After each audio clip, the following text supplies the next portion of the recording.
the AI Kubernetes Show.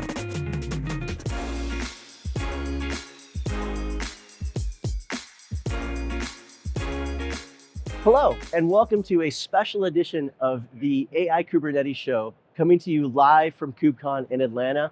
My name is William Chia, and I'm your host. However, for this Fireside Chat episode, rather than an interview, we will be able to peer into a conversation of two AI experts as they discuss with each other some of the challenges that real organizations and real users face trying to adopt the latest generation of AI.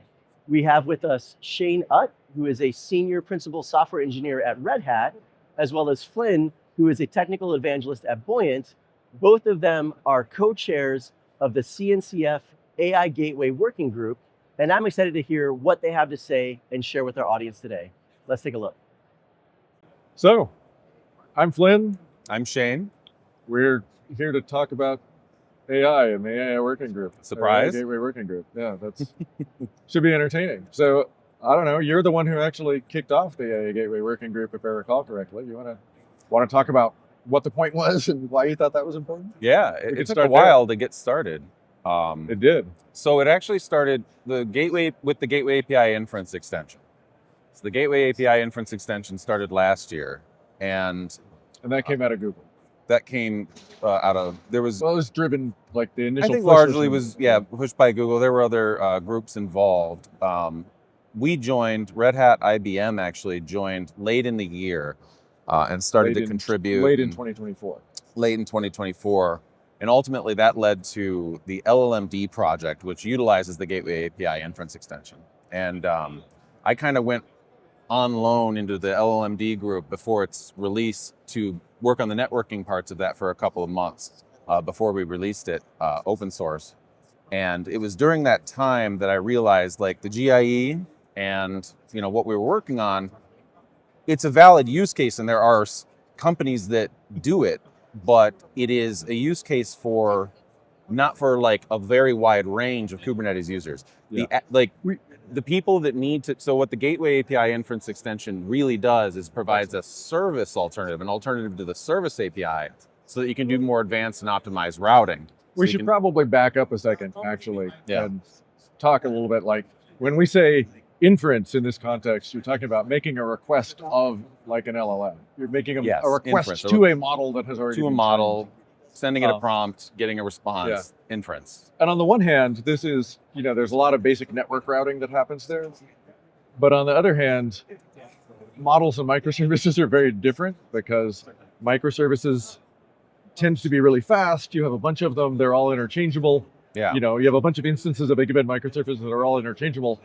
Models tend to be big, expensive, slower, and much more importantly, a given instance running a model is not interchangeable with another instance.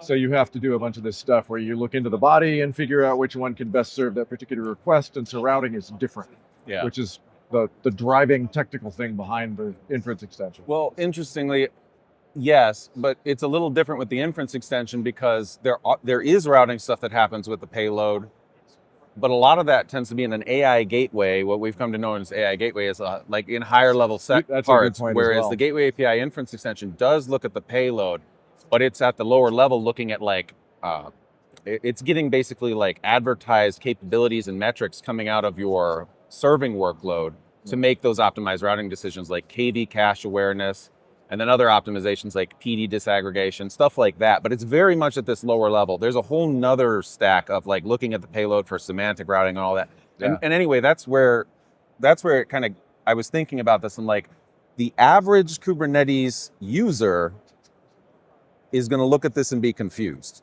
It's the non-average Kubernetes user is going to be confused. Well, I think it's a very confusing space right now. I think for people who are running massive, serving at scale on Kubernetes today, LLMD, the GIE make a lot of sense. However, that is a fairly small set of users. That is like some big companies that are putting that kind of thing out right now. The average user is doing inference in their workload, but they are not necessarily hosting their own LLMs. They may be going outside of the cluster to do that. And that's what sparked the whole thing. It was like, all right, So we have the Gateway API inference extension. It does serve this use case, but this use case is very narrow. what are the use cases the more average Kubernetes user needs to cover? And it's just a general, I just need to go probably egress out of the cluster, do inference, because my workload's doing inference for like its BLL, or maybe it's like a side thing, a chatbot, a knowledge base, whatever. They're doing that. Users are doing that, but not necessarily hosting their own workloads yet, AI serving workloads. Although we do see that. People were often going to be not, or people might not yet be running models in a cluster. They might have an People egress are. case. People are running models in clusters. Yes. But the vast majority of Kubernetes users today are just like, I'm starting to use inference for my workloads. So we need to kind of meet them a little bit more where they are. And that was where the AI Gateway Working Group started. I started a document that was about this because I knew we were going to have to grow into this space. And I knew that it was in my head that like, we got to grow more into the space of meeting people where they are. We have to also catch people, not just for egress, but also like the multi-cloud kind of thing where like you route to different inference providers. It may be cloud, it may be your other cluster, because there's also the use case that it's fairly common pattern that we've seen that users will have a dedicated inference cluster for data sovereignty reasons, for just wanting to separate concerns, those kinds of things. So the multi-cluster solution is important there too, and that was another thing we started writing up in the original document for the AI Gateway Working Group. One of the really fun use cases I remember running across, I don't remember if it was in the very first bit of the document or if it came along after we were really, doing the discussions in the group, but I remember the use case that somebody brought up. I think they said it was pretty common at Red Hat actually, where you would have a dedicated model in your cluster, but if something went wrong, you needed to be able to fall back to something outside your cluster, which is yet another fascinating bit of routing that has to happen. That plus maybe you have you may want to be able to send a prompt or send an inference request and opaquely be able to like classify that and know that that actually goes to a specific model, and that model might be in a different location. And so that those kind of routing decisions, which are all based on the payload, are a little scary, but that just a little bit. But that's what we're working on in the working group. This is another place we get to back up a little bit. For the last, 30, 40 years, we've been leaning more and more into this world where you route based on the headers of things, and all of the routing layers carefully ignore everything that's outside the headers. And a bunch of these AI cases kind of turned that on its head, where suddenly we have to go through and retrofit a bunch of this infrastructure to be able to look into the body and see things like what kind of model are they asking for? What sorts of things are they asking for? So that we can figure out stuff like, who's got a cache warmed up that can do this? Is this request a safe request? Or are they asking for something dangerous? Guarding against misaligned Oh, hey, requests. this response looks like it's passing out information that's not supposed to get out of this cluster. Again, sovereignty, GDPR, things like that.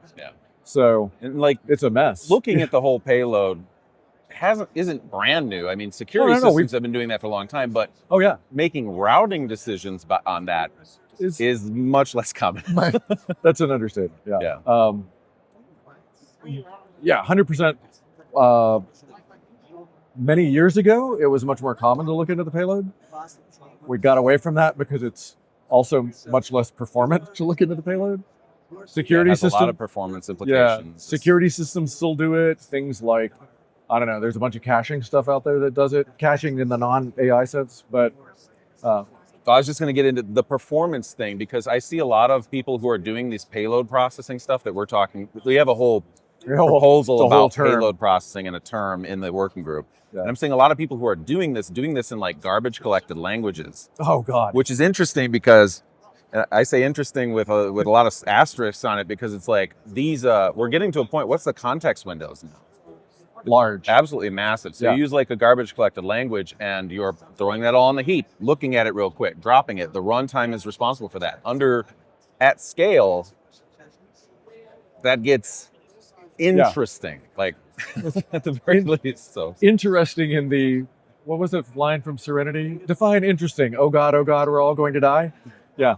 Well, it just means that that people are going to have to, once we get to better and better scales, once this grows more and more, and we're doing more of this, people are going to have to be very deliberate in their architecture about how these things are built. And I don't know that runtime collected languages are going to be the right place to do a lot of this stuff.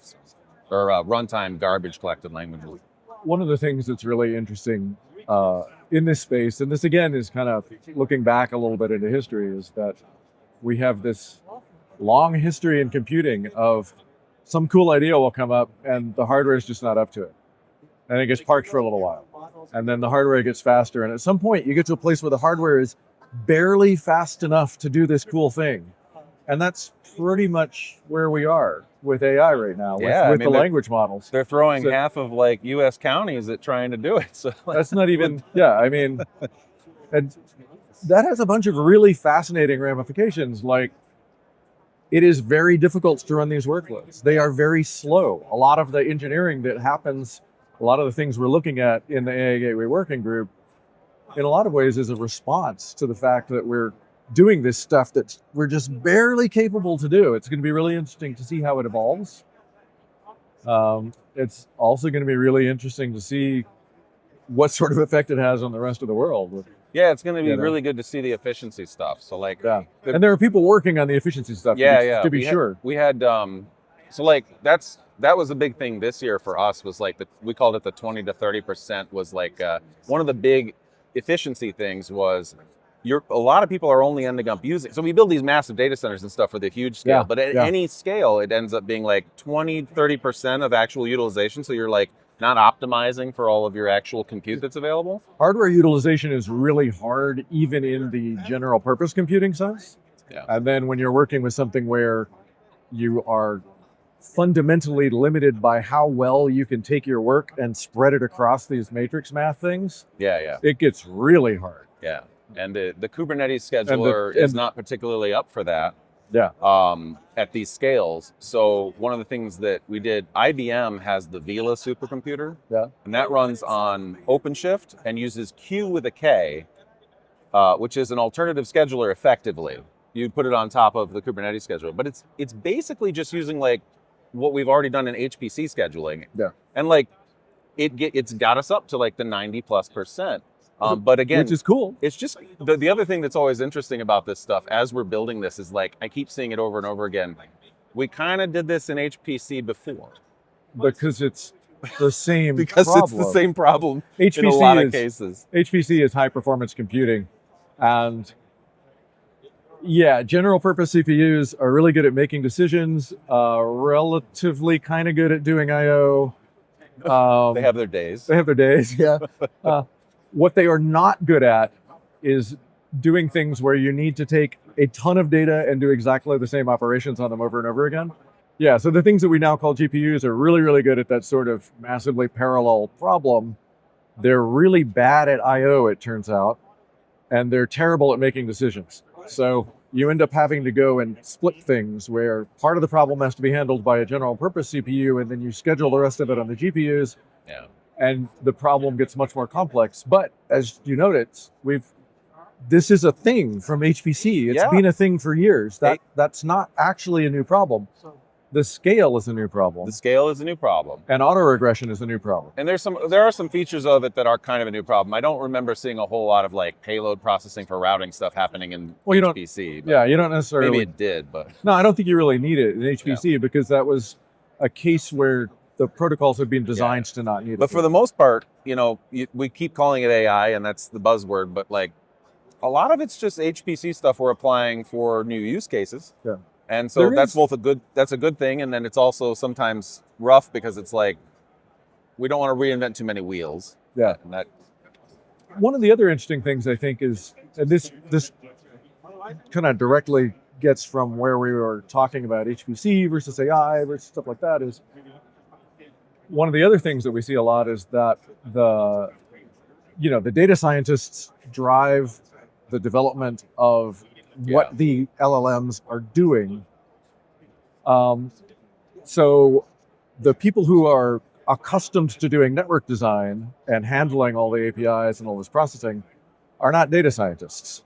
So by and large. So you've got the data scientists who know how the LLMs work to the extent that anybody knows how LLMs work. The data scientists know how the LLM works. The network people can know how to deal with routing. And these two worlds tend to be pretty far apart. And so cross-training becomes an issue and a thing, which is, that's going to be an ongoing thing, I think, for a while now. Yeah, that the dynamics of like trying to take the different take your networking team and kind of apply them to the new AI use cases and stuff like that. I've seen that across the board at tons of companies be a difficult thing to kind of do well, get right, and kind of get the momentum going. Yeah, and the same thing, right? It's tough to go in and talk to the data scientists about, oh, but this is how you need to architect this so that the network can be efficient. Yeah, right? yeah. Try talking, like when you start going to the data scientists and saying, okay, Envoy, Let's be fair. or You go to the networking people and say Envoy, Nginx, or or say Nginx, or Linkerd, or what. One of the challenges with hardware utilization is that the models that do the best job of generating good things so far at the moment, right this second, tend to be autoregressive models, which can only generate one token at a time. And so if you want to use the GPUs effectively, right? yeah, I think so. But if you want to go and use the GPUs effectively, that means you basically have to be working in a world where you can take multiple requests and then kind of schedule multiple requests on the GPU, because otherwise your utilization's really low. Yeah. And this is not a thing that had ever crossed my mind before talking to this person, because weirdly, I am not a data scientist. So one of the things that's been a lot of fun about this is learning more about that sort of thing. Yeah. To be able to figure out, okay, It's an interesting space. how do we communicate stuff? How do we communicate about this to the people who need to know about it? Yeah. And that, I think, kind of wraps us back to, what is the AI Gateway Working Group for? A lot of it is, in my mind, trying to arrange for the communication and arrange for the cross-pollination so that we can be doing things well, as opposed to just hacking it together and kind of having it work sort of a little bit. Right, and foundational things. As opposed to going straight for a very specific use case, which again, isn't wrong within itself, but because we want Kubernetes to be the place people do AI workloads. And increasingly it is that. But to do that, you have to also meet people who aren't doing serving. You have to meet more people where they are. Yeah. And so getting good foundations, letting them experiment, giving them the pieces they need without saying, here's this one specific thing, but here's some things you can build from, is important. And Gateway API is at the center of a lot of that right now from the networking perspective. Right. Because you're delivering a lot of AI value, agentic, just doing inference, stuff like that, all over a network. And Gateway API has kind of been our centerfold, or our main center for that. In Kubernetes. This is probably the point that we should throw in the disclaimer that both of us are involved with the Gateway API as well. Yeah, we're Gateway API sycophants, so don't listen too. Don't listen too hard when we say Gateway API is great. Although, let's be fair, we both have, shall we say, many and varied criticisms of Gateway API as well. So, I'm not sure sycophant's the right word though. But I was mostly just being funny, but there's Gateway API is at the center of a lot of this stuff, but it's also, and we might even know best because we're leads there. It's also got a lot of problems and needs some new foundations for some of this AI stuff. And so that's a big part of what the AI Gateway Working Group is about. It's not just about Gateway API and networking, it's also about multi-cluster and other things.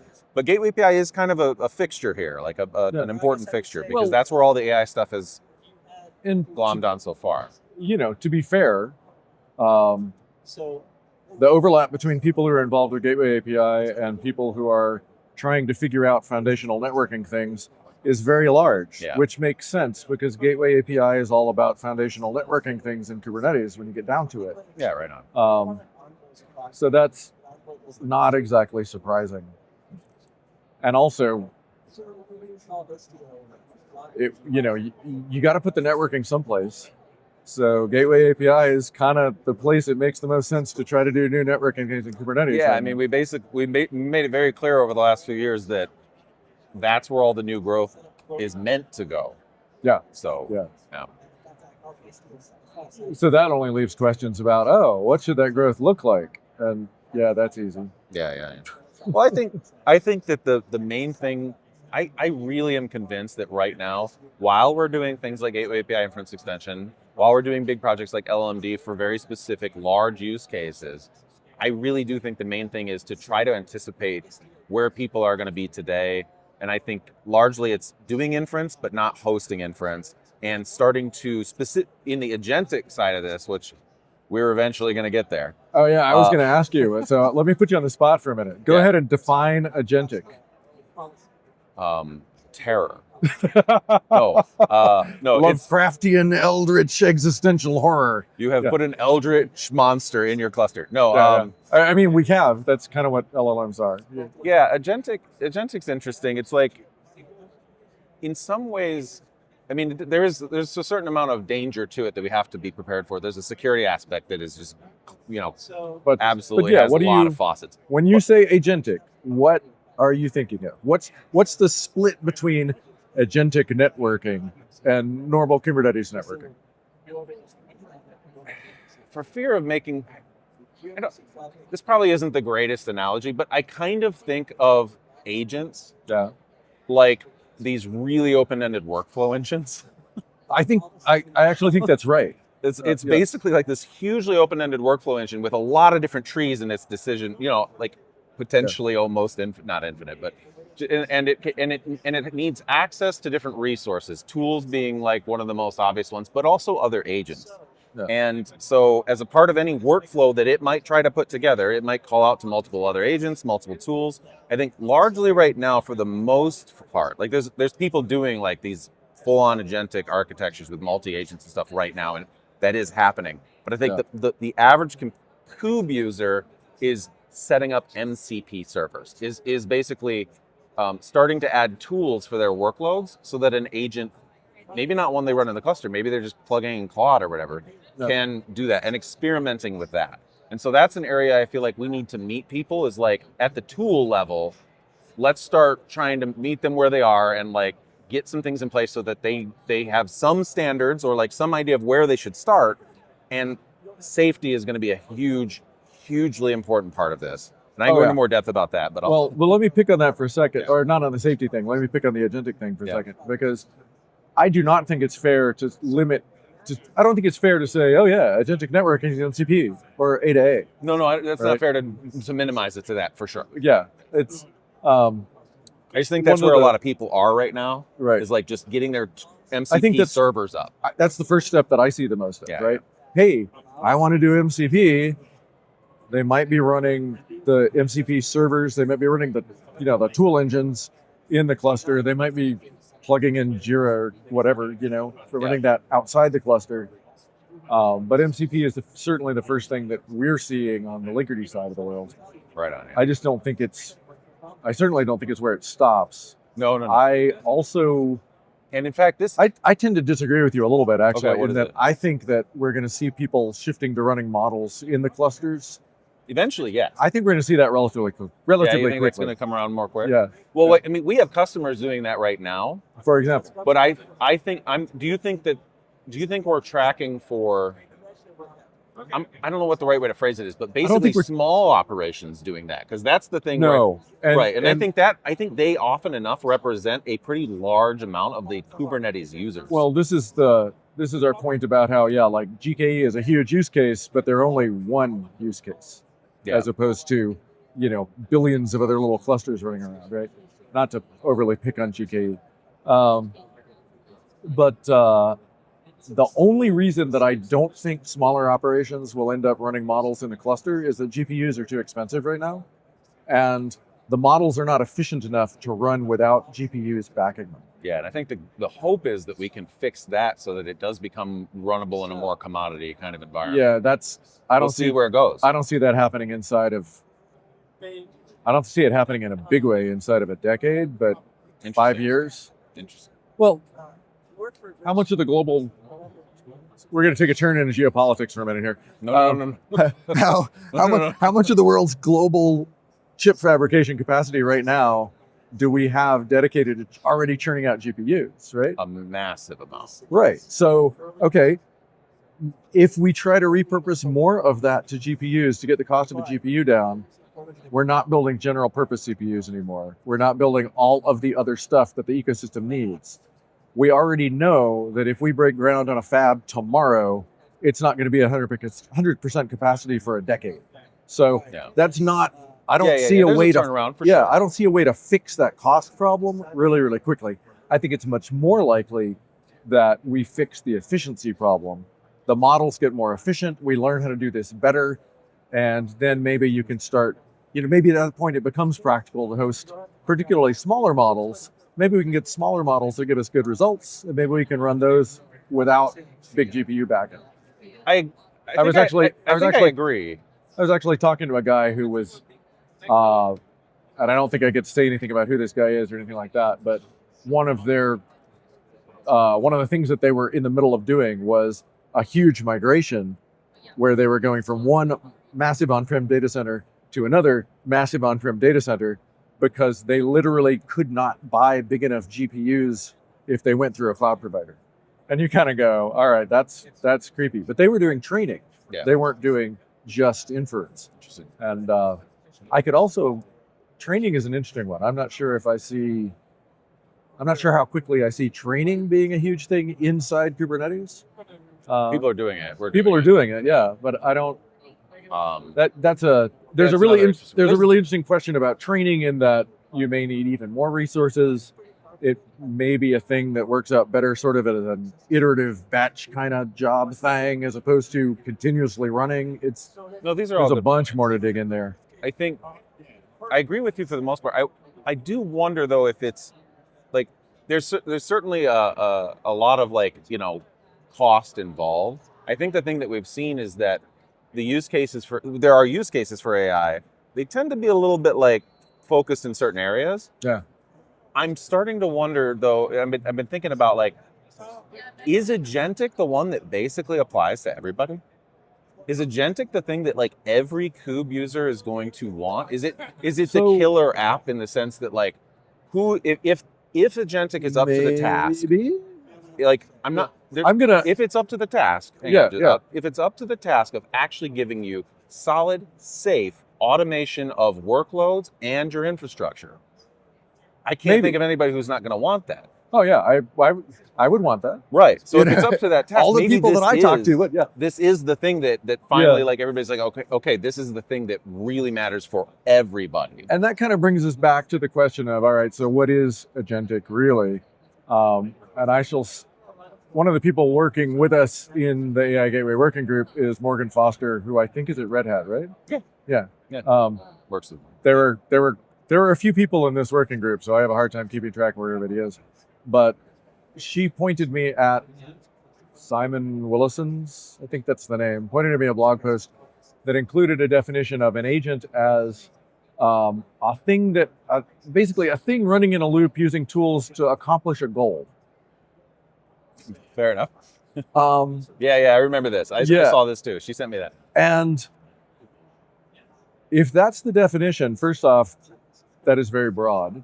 It's extremely broad. But it's, I think, intentionally and usefully broad. Right. Because one of the really interesting things about this is that part of that definition is that if we want to consider it agentic, if we want to talk about agents that way, there is a level of autonomy that is a requirement. Where if the agent providing some autonomy. Yeah, if the agent doesn't have a certain amount, at least some amount of autonomy, it's a script. And on the one hand, this is really an expensive script. Yeah. On the one hand, this is interesting because it implies first that agents can do a lot of really different things in the networking space, in the tool space. They can, you're not carving out a very small niche for them there. Yeah. Which is part of why I think MCP is only a first step, right? But it's also interesting because it is deeply terrifying from the security perspective. Yeah. Where, this is not your web browser, my user clicked on a button, let me take this specific action. This is something completely different from me doing what it thinks is an approximation of what I might want. Right. And that's the other thing is we're using words like reasoning and stuff like that. And they're not right. That is, we're using that in an anthropomorphized way. We humans are a self-centered lot. We anthropomorphize everything. Yeah, and it's really easy to think about LLMs as reasoning and thinking, and right. The agents, my agent is doing this because it wants me to succeed. No, they do not have human motivations. Right. So all you need is an all you need is an accidental token association. Yeah. that sends you into a destructive action. Yeah. And so like, And we see that already. yeah, and right? so at Red Hat, like one of the things we're doing is like we're building the MCP gateway, which is basically like we have MCP servers for components. Right now, most of those are read only. Okay. Safe, for safety. Safe. And we have an MCP gateway for like auth, control, all the things on top of that to make that safe. Also to make virtual services. Yeah. And there are several gateways like that are showing up. Right? Yeah, several gateways that are showing up to do that sort of stuff. And it's basically to start getting some control over this and controlling the connection from the agent and making sure that you have a lot of management on top of what the agent is actually doing. Yeah. But it's not just at that level, but also at the MCP server levels. We're talking about like defense and depth strategy. I think a lot of people right now are just whipping up MCP servers. Like this is an API endpoint. I'll just expose my existing API and translate it. And the problem is you have what would you call the reasoning that we'll call it reasoning, but with air quotes. Yeah. The reasoning, again, if a token association happens accidentally that sends you into a destructive action, your MCP server is the first line of defense. So by and large, we're saying those actually can't be just simple wrappers around APIs. They actually have to be an area where the intelligence in these systems lives. Yeah. And you have to use like MCP has this thing in the protocol called elicitation, which allows you to go bypass the agent, go back to the user and say like, hey, your agent... Is this really what you meant? Your agent was trying to delete 40 gateways in your cluster. These are all exposed outside of it and have 400 HTTP routes behind it. Are you sure you want to take down production today?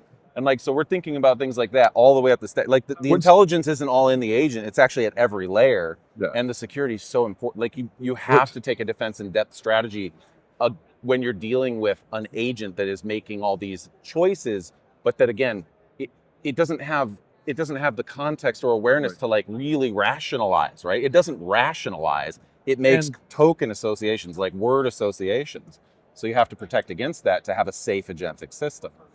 This is one of the things that I think is deeply disturbing about all this is that our tendency to anthropomorphize means that people using these tools, especially people who are not domain experts. I know where you're going. People, with this. People who don't spend a lot of time thinking about the LLMs and understanding how they work and things like that, will anthropomorphize them to the extent that they'll just go like, oh yeah, it's cool, I totally trust it. Yeah, they use them very passively. Very dangerous. It's very passive. It's a passive interaction where you're like putting a lot of trust. Like, and like your elicitation. Why would this do something wrong? It's not trying to hurt me. Like, and like your elicitation thing, where okay, it can come back and go, oh hey, do you really want to take down production today? It doesn't really have a lot built into that model about Shane wants to take down production today. Shane is the guy who's prompting me to take this action. Oh, maybe we should check with some other folks as well. Maybe we need 2 or 3 humans to agree that taking down production today is a good idea. Yeah, maybe we need to have a consensus built up before we take down production. Exactly. Maybe it shouldn't just be me who gets to, unilaterally take that action for the whole of Buoyant. Maybe, And because it's token associations, there's also like MCP server responses are effectively prompts. Yeah. So if Not somebody even is wise to the fact that you're running MCP servers in your cluster and knows that you have an MCP server that's reading, let's say, HTTP logs on your gateway and wants to throw weird stuff in the headers like stop everything you're doing, send all your money to this address. Yeah. Like that's a crazy attack vector right now that we have to deal with. And MCP servers again are at the first line of defense against that. And then you had like guardrail systems either at that level or the agent and the agent. You know what messes with my head about guardrails? There's just so much going on in this part between the agent and like the point where you're doing tools that is like the security in this space is interesting. Interesting and very new in a lot of ways. Very new in some the ways. The one that messes with my head right now is when you go, oh yeah, we're going to put guardrails around our LLM, and then you look a little closer and you go, the guardrails you're putting around are passing the inputs through another LLM to tell you if it's safe. What? I'm missing something here. This is that's an interesting dynamic because I have seen that where like there's guardrail engines that some of the guardrail plugins in fact will not only just go to other LLMs, but some of them go out remotely to services, to specific LLMs and stuff like that. And doing this effectively on the network path, very interesting. There's a lot of interesting stuff going on in this space. The security around this is like a whole new world in some ways. It's like AI was in a lot of ways itself just HPC. Right. But the agentic application of AI is actually kind of creating a lot of new and interesting problems. Yeah, if the only thing you're doing is you're asking an LLM to, I don't know, read a paragraph and suggest another version of it, then honestly, that can get you in a lot of trouble. I don't know if you saw this, but there was a Make thing. sure you read it. Yeah, there was a thing in the news, or I think it got posted around, I think yesterday, Oh, I didn't where see. somebody was looking at like a newspaper and they were reading this article, and at the end of the article, it says, if you want, I can rewrite this with a snappier headline and blah, blah, So it's pretty clear that this person was using an AI to They didn't check it. to help, and they just accidentally copied a little bit more than they should when they I pasted. gotcha. So even all by itself, just rewrite this paragraph for me can certainly get you into trouble. But when it's calling out to tools that can take production down today, it's a very different set of problems. We're in a different world now. Yeah. Because agentic it's a different beast than what we've been dealing with. Yeah. It's also fascinating because it's, I guess the right way to put it is it's tricky to look at, okay, how do we identify,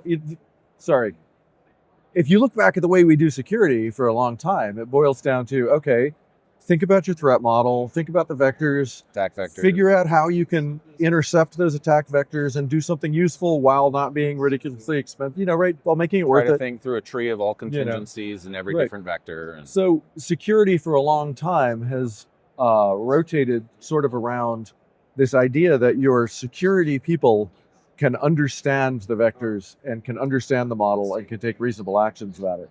And if you start doing that when an agent is involved, the tree and the vectors just explode.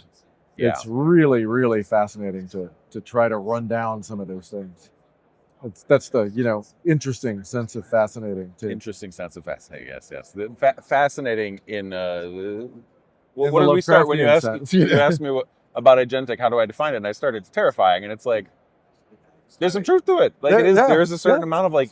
I think that's good though for people to kind of be thinking, like, not looking at agents and stuff like that as a bad thing, in the sense that this is terrifying, so it's bad, but more like be very cautious as you're building these systems. Maybe more so that, you know what I mean though. Like, not you should always be cautious, but like maybe be differently cautious in this realm, because it's very easy to fall into that trap of like getting passive because you're like, oh, this thing just does things for me or whatever. Yeah, it's very easy to fall into that. It's really easy. Your users should be able to do that, but you implementing the, if possible, you implementing the thing, you're going to have to be on guard. You need to stay out of that trap. Yeah. I actually think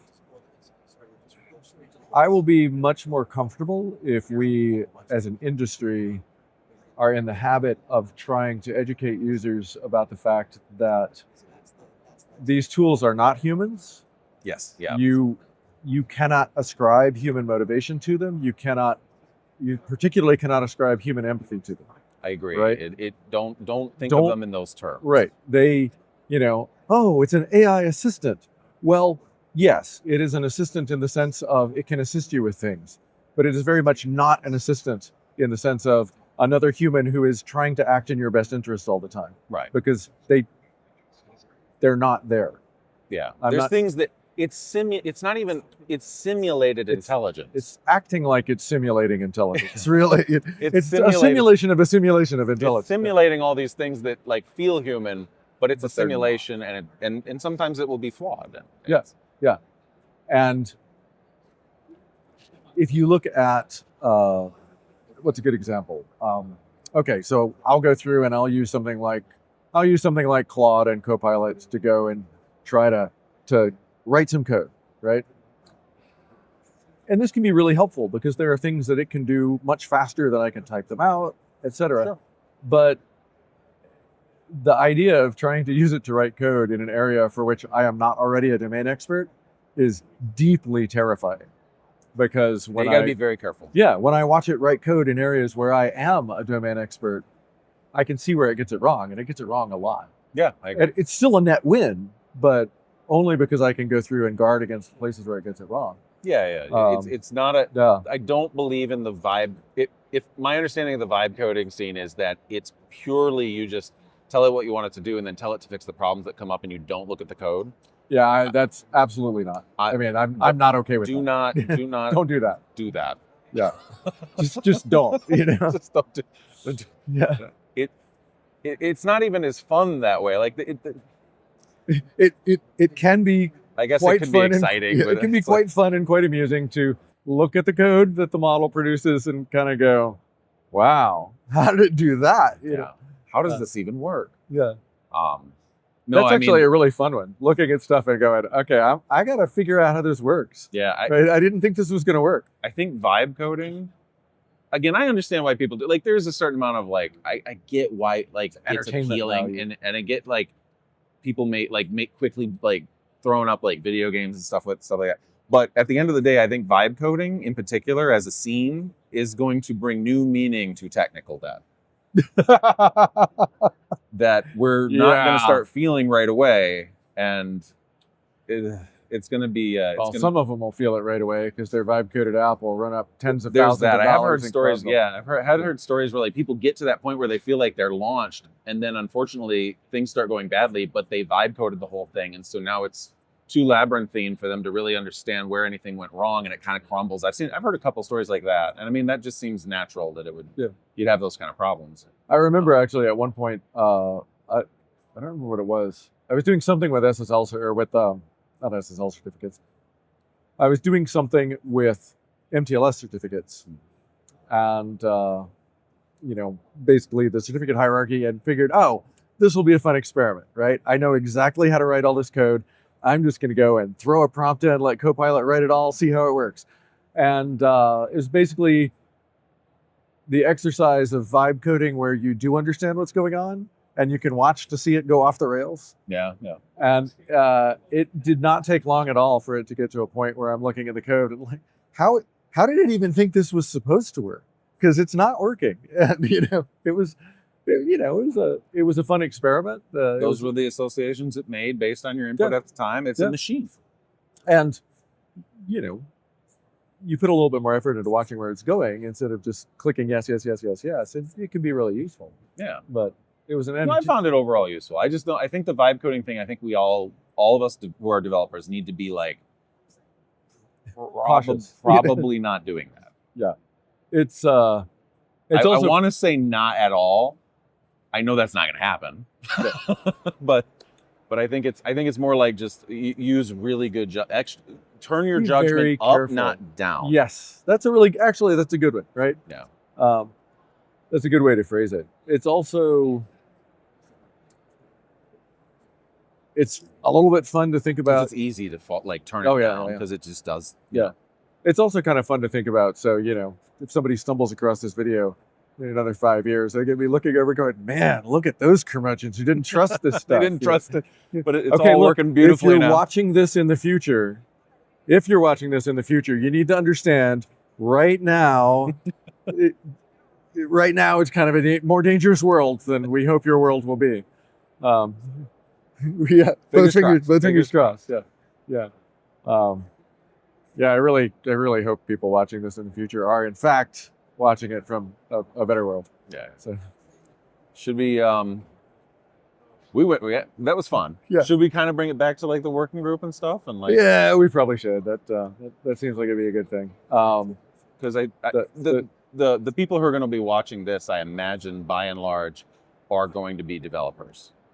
I think that's possibly a little limiting, but I certainly hope that there are developers who are watching this. And the reason I hope developers are watching this are that they are people who are going to be very much impacted both by the whole AI thing in general, but also by the stuff we're doing in the working group. Gotcha. Yeah.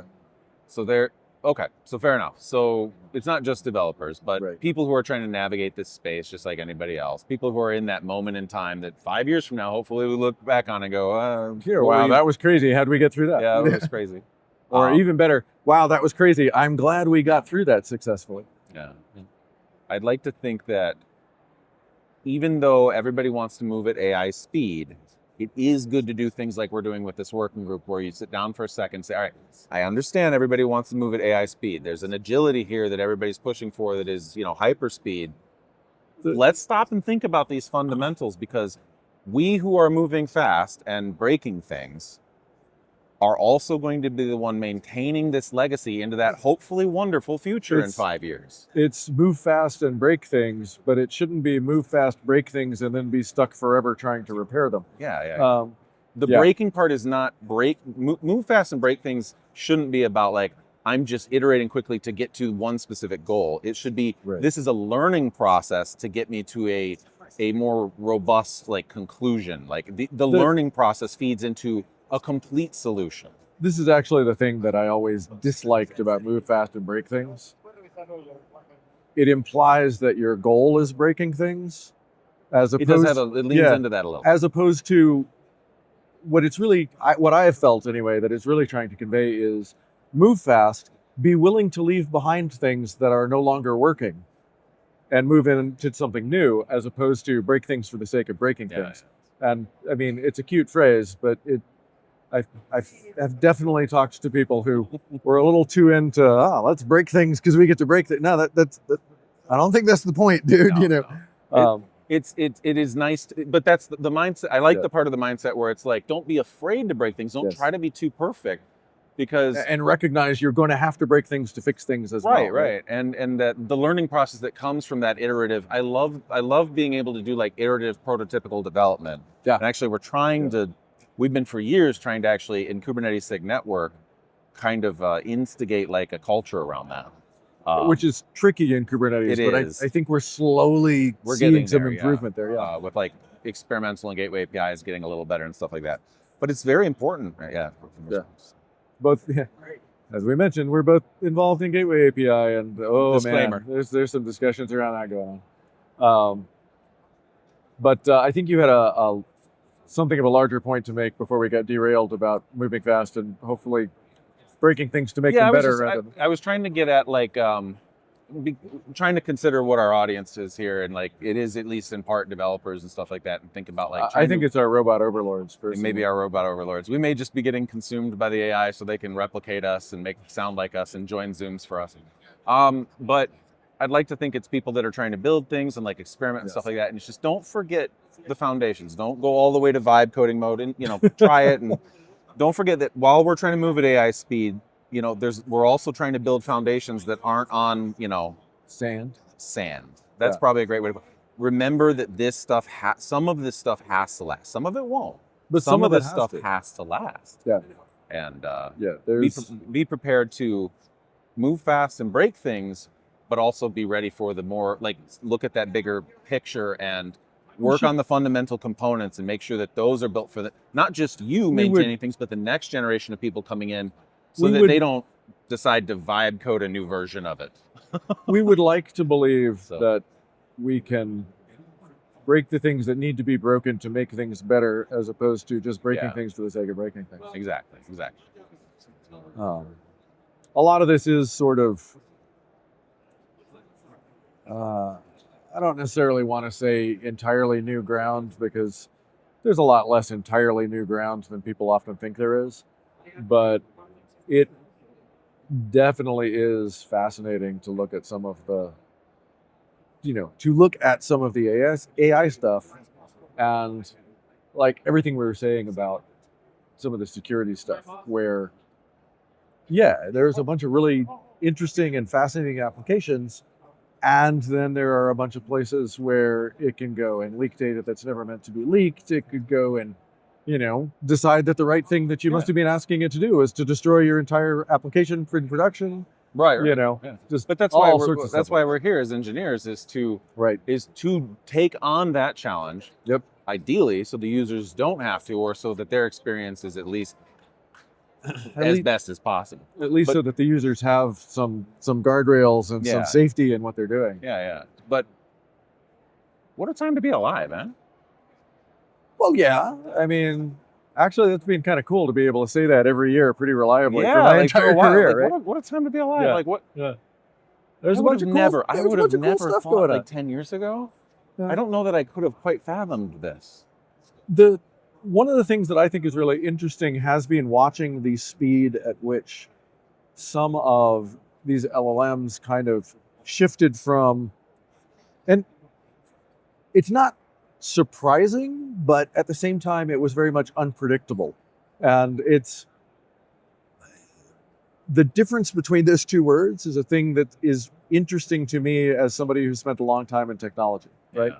There are certain things that are not really surprising, but when you can never predict when they're going to happen, Right on. Yeah. if they're going to happen, things like that. So the speed at which these models went from, oh, there's 0 this to little 60 in- toy thing you can do, to we can actually do something really, really useful.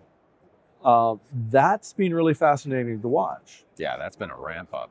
It's also fascinating to think about other points throughout my career where we've seen similar shifts, and every time it's been one of those things where in hindsight it looks really obvious, in foresight it never looked obvious, and there's this period where we know how to do a thing, but we don't really understand the ramifications of that thing for a little while. And so one of the things that I find is really interesting about the working group that we're talking about here is trying to predict what's coming trying to along. anticipate a little bit. What can we not anticipate? be all out in front. Yeah. Try What to can we anticipate anticipate the to try to contingencies. steer users around? How can we anticipate maybe a few of the upcoming pitfalls and then steer people around them? Which is always a hard thing, but it's a particularly hard thing with the pace of the whole AI thing right now. But it's an important thing. So I think that's a really interesting part of what we're doing in this space right now, is trying to figure out how to steer around maybe just one or two of the pitfalls, and then we'll be able to see far enough to see the next one or two of them. And yeah, that's going to be an interesting thing. I mean, don't get me wrong, I'd be happy to be able to see all of them. Oh, I just don't think it's clairvoyance would be. That'd be great. I Wonderful. just don't think it's possible. Yeah. So yeah, if you're watching this and you want to get involved with the AI working group, then how would you recommend that you do this? Yeah. I think the people who will be most interested in the AI Gateway Working Group are people who want to help shape, let's say, the standards around what the standards around AI for Kubernetes for the long term, particularly with networking. Very much leaning on best practices that Leaning we on want to best promote. practices and stuff like that, trying to help build those foundations for the future. Yeah, trying and to fixing some of our define existing stuff to help support those and other use cases. Because the interesting thing is, we've also talked about there's overlap with AI and security. So a lot where of overlap between AI and security. But non-AI security that we've actually put into our proposal so far is actually this use case aligns very well with the AI use case. So stuff like that. But in other words, to build this, to get these standards right and make sure that they cover most Kubernetes users, to make the Kubernetes the place for AI, or at least to make Kubernetes a safe place for doing AI. Even if it's not the only place, we at least want it to be possible to do it really well in this landscape. And so far, so good. So far, so good. There's a lot of finger crossing in this talk, which I think we're doing the right things. I mean, it's. I find it fascinating to realize that we're at a point with the whole AI thing where a certain amount of what we're doing really is, okay, how do we look into the crystal ball and figure out what needs to happen next? Yeah. Which is always a challenge, but it's a very, very interesting challenge. It is. So there's a lot of interesting stuff going on in there for sure. It's quite the calculation. Yeah. What else should we cover? What have we not talked about that anybody who's curious about this whole, Well, we covered working group that we have a lot of AI stuff going on in Kubernetes. Absolutely. It leans a little bit into serving and stuff like that. We're working on stuff that covers things like if you're just doing inference but not serving. We covered agentic and how So that what do you is. see as the difference between inference and serving? So serving is you're actually serving your own LLM workloads on your cluster. Right. And inference is you are sending prompts to LLMs whether or not they're on your cluster. And that's the thing, that's one of the big foci for the working group is that it may be on your cluster, it may be out of your cluster, it may be on another cluster, it may be in the cloud. And sometimes it may be all of these at once because you are routing different requests from the same workload to one of many different, that's the multi-cloud, hybrid cloud, like routing thing that's coming. That's coming. Like, Oh yeah. there's a lot of people that are going to need to do that. And so. One of the interesting things about that particular distinction that you're just talking about there is there are a lot of things that are very common between the cases that you were just talking about between serving and inference, and then there are other things that are less common, and being able to tease those apart is interesting for sure. Yeah. But yeah, so we talked about that stuff. Where we got into agentic. Yeah. We talked just in general about AI and being careful about vibe coding, and I think we covered the gamut. Pretty much. Pretty much. One of the things that I think is interesting about this space and maybe worth calling out is that at the levels of the working groups, we do not necessarily have the luxury of looking at a single use case, right? It's one of the interesting things about the working groups, as opposed to some of the ones underneath them, is the need to think about a lot of different things all the time, which is also one of the things that's interesting about it. But yeah, certainly something to be aware of. Yeah. It's pretty straightforward. I mean, there are multiple working groups in Kubernetes right now. There's working group serving, working group AI conformance, working group AI gateway. There's more. There's quite a few working groups right now, and a lot of them are AI oriented. Their purpose is, we probably should have opened with this actually. We probably should have. A working group's purpose it's okay, is they can fix that in post. We can fix it in post. The working group's purpose is to not own code and like go straight at specific use cases and projects, but instead work on proposals, look at these bigger picture things, figure out what it's working on kind of the infrastructure and the whole spectrum of like what needs to be there for projects to build on. And there's quite a few of them right now. And it's not the same thing as like jumping into a sub project and saying, I'm going to write a bunch of Go code today and do this one specific thing. But if it's building foundations for the future. And it's a lot more, less jumping in and writing a bunch of Go code, more jumping in, talking to a bunch of people, trying to understand a bunch of different use cases and how they fit together or don't. Yeah. I should have. And then I was remiss not to mention that one of the big things we're doing is collecting people's experience. We're not just going in there and saying we can think this all up. We are deliberately collecting experiences from people who have art. Like for instance, egress. We just met the other day with like you, Istio, F5, like a bunch of people that are already doing egress, and the idea is to compile that experience into our proposals. So that can influence our user stories, so we can see what the actual commonalities are. That's an important part of it. It's not just a think tank in a vacuum. It's think tanking it by pulling in more perspectives, by bringing in more experts and experience and stakeholders, like making sure we have all the right stakeholders. That's the way that you make Kubernetes like continue to work. Exactly. That's the heart of Kubernetes, is like you bring the right stakeholders and you build as a community. Yeah, and the conversation you were talking about with egress actually was particularly interesting because this is something we worry a lot in my chunk of the world with Buoyant and Linkerd, and that conversation was particularly interesting to see some of the different perspectives on Lots that. of different perspectives. Lots of different And perspectives. that's why we do that exercise. Exactly. And we are doing that a lot in the AI Gateway Working Group, where try to get a bunch of people from different backgrounds together who are all interested in this problem. Some of them, I'm coming at this from I don't want to say pure communications, but in a lot of ways, like my background personally involves a lot of communications and security. We've got some other folks who are working on the models. We've got some other folks who are looking at it from the perspective of, what's the right way to even phrase that one?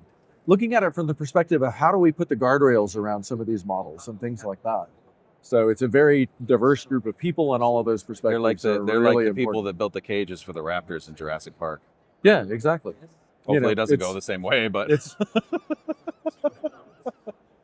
we should. That's what those we. big That's what bar cages. That's what we need. We need like T-shirts or something that say AI Gateway Working Group. Raptors. Caging the Raptors since 2025, 2026, whatever year it is. Clever girls. Yeah. Anything else you wanna cover before we wrap No, it I up? think we covered a lot of good stuff. You? Yeah. I mean, we covered a lot of stuff. I hope it's good. All right. I'm good. All right. Well, it's been a pleasure. Always. Thanks much. We'll do it again sometime. Enjoy. Sounds good.